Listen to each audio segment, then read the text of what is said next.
During the lead up to Chicory, A Colorful Tales release, I was, well, skeptical. All I knew was Lena Raine did the soundtrack, so the music was going to be exceptionally good, but the rest of the game was pretty much a blank slate. I knew it was about coloring stuff and that it was a top-down style of game, but the gameplay didn't speak to me. From the few glances I got, it looked like it was just walking around and coloring. And I've never been an artist, I'm crap at drawing, and coloring books have never been my favorite. In hindsight, though, it's pretty funny that's how I thought about one of 2021's best games. Of course, I was always going to play it, if only to at least hear the soundtrack in context. But after hearing so much praise, Chicory jumped to the top of my must-play list. Now, Raine working on it should have been a big clue, but Chicory falls exactly into my favorite type of indie game. A total of 5 people worked on it. Raine, of course, composed the soundtrack, with M. Halberstadt doing the sound design, Alex Dean Jones and Madeline Berger working on the art and animations, with Greg Lobanov as lead director. And I truly love when small teams are able to work together to create a single vision. Especially when the game makes it clear everyone worked very closely with one another. Every action looks, sounds, and feels great. For instance, let's talk about painting. From the start, all the art looks wonderful. The art style used for the characters and objects around the world are very cute. Each area has a 4-count color palette to unify the color range for that specified area. Finally, the sounds the paintbrush make manage to be wet and sloppy, but in a fun, not gross way, with a satisfying pop whenever an object or person is colored in. This is on top of any time a musical jingle is played, from collecting an item to using special paintbrush modifiers. The jingle has been composed in the same key as the background song, which is to say, so much thought was put into every aspect of Chicory and was in no doubt due to the meticulous planning, constant revising, and working closely together as a small team. But my assumption from earlier, that this game would mostly be about painting stuff, I was, well, correct. The game takes place in the land of Picnic, and opens up with a dog, which can be named any number of things. It seems like the canonical name the devs used is Pizza, but I named my own Chocolate. Chocolate is a janitor for the titular Chicory, who herself is the latest in the great line of wielders. The land of Picnic is naturally black and white, but wielders are able to utilize the brush to bring color to the world. One day, Chocolate is just cleaning up when in just a moment, a blast wipes away all color from the world. Finding the brush discarded at the foot of Chicory's door, Chocolate decides to pick it up and try to fix this color conundrum. And fixing what has been going on, in redundant terms, is going around and painting stuff. The trees and grass are black and white, so go about and paint them. This character wants a cool looking house, so go ahead and paint it. This guy needs a new shirt to sell, so paint a new shirt design. The game is separated into screens a la 2D Legend of Zelda games. Each screen contains houses or flora, with the occasional person to talk to. But Chocolate's adventures take them outside of city limits more often than not, and these in-between sections give a whole new game mechanic to play with. More painting, actually. It's painting all the way down. Okay, actually these areas give single-screen puzzles. There are a lot of puzzle mechanics spread throughout Chicory, the game, and many screens utilize them to varying effects. The earliest Chocolate finds is a flower tree-looking thing. Painting it causes it to shrink so they can walk over it. Erasing the paint springs the plant back to life. Another example is a plant that grows when it's painted, but as Chocolate steps on it, it flings them off into whichever direction they were facing. These are just the 2 earliest examples. By the end, there are so many things Chocolate can do with their brush to solve puzzles and navigate the world. While there are numerous types of puzzles, in the end they're mostly utilized for one of 6 things. The first being the main solution, which allows Chocolate to progress further into the world. But hidden across the land are 5 different types of collectibles. The most common are little things you can pick up and trade for stuff later. The next are presents, which give cute little outfits for Chocolate to dress up with. Another type of collectible are hidden in trees. Chocolate must shake them to make them fall out. The final being very large presents.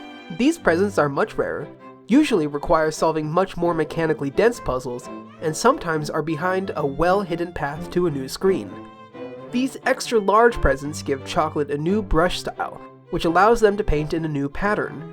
There are dozens of brush styles ranging from dots to musical eighth notes, allowing for Chocolate's painting to get an extra flair.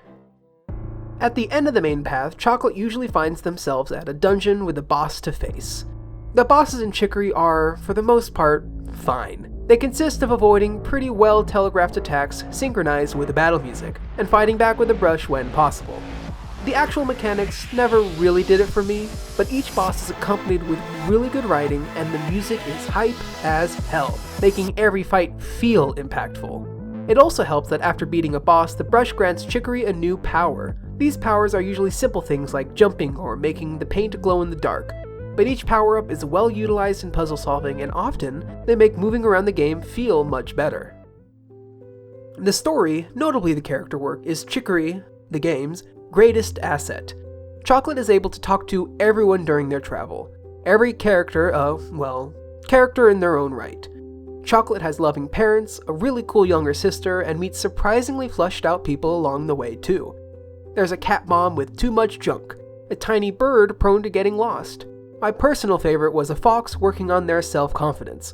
Regardless of their importance to the story, even if you're only able to talk to them once or twice, every person Chocolate meets gives a full impression of their personality.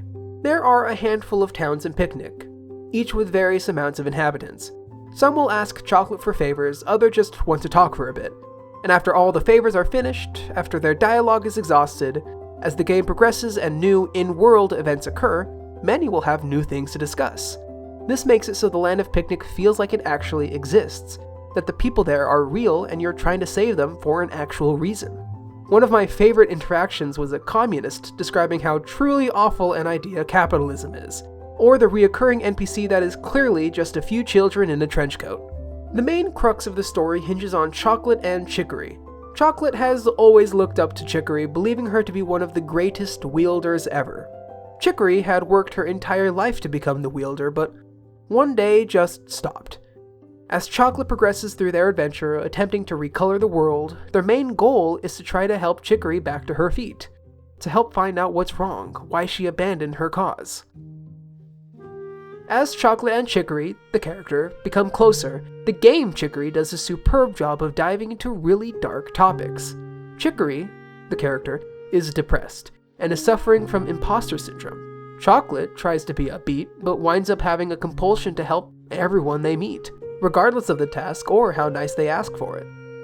And without spoiling any more, it is a wonderful process to see both of these characters help one another grow. Depending on where Chocolate and Chicory are at mentally, the soundtrack adjusts accordingly. During the opening, when Chocolate is still starting out, the music is upbeat but consists of much simpler instrumentation. As they gain confidence in themselves and practice using the brush, more instruments are added to the main theme. But when something bad happens and Chocolate stops feeling like themselves, the theme shifts to a minor key. Each piece masterfully portrays the emotions of whatever scene it is attached to. Additionally, each area of Picnic gets its own musical theme. From the calm beats of Gulp Swamp to the upbeat city of Dinners, every song is both great and is able to communicate the feel of the area. My personal favorite is the Dinners theme, but that might just be because Carlos Insane in the Rain did the saxophone part for it. Another element from the soundtrack I loved were the pieces in between areas. They usually played the song without the main melody, leading to a much calmer experience when walking from one area to another. And there is a lot of walking in Chicory, the game. Especially during the late game, Chocolate mostly has to walk everywhere they go. Very late into the game there's a quick travel system, but only to specified points on the map. Everywhere else is traveled to by foot. Or paw, I guess. They did their best to make this better, but towards the end, when I was just trying to finish getting collectibles, it became pretty frustrating. I had to walk in circles around a couple of different areas, multiple times to find the one collectible I was missing, and then I had to walk all the way back to trade it in. One of the ways they tried is actually really good for the most part. Chocolate is able to use any telephone they run across to call their mom. Their mom gives a rough hint of what to do if they're stuck, while their dad will explain the solution in greater detail. This mechanic is also utilized if you, the player, haven't picked up the game in a couple of days. The mom will call Chocolate and remind them of what they were doing. Unfortunately, towards the end, I wasn't able to utilize this to get the final couple collectibles, but it's still really cool it's there at all. More games should do stuff like this. Overall, Chicory is a truly great game.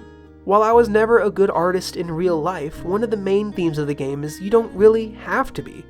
Chocolate started being an artist the same time I did, and I made a bunch of areas look really pretty to me.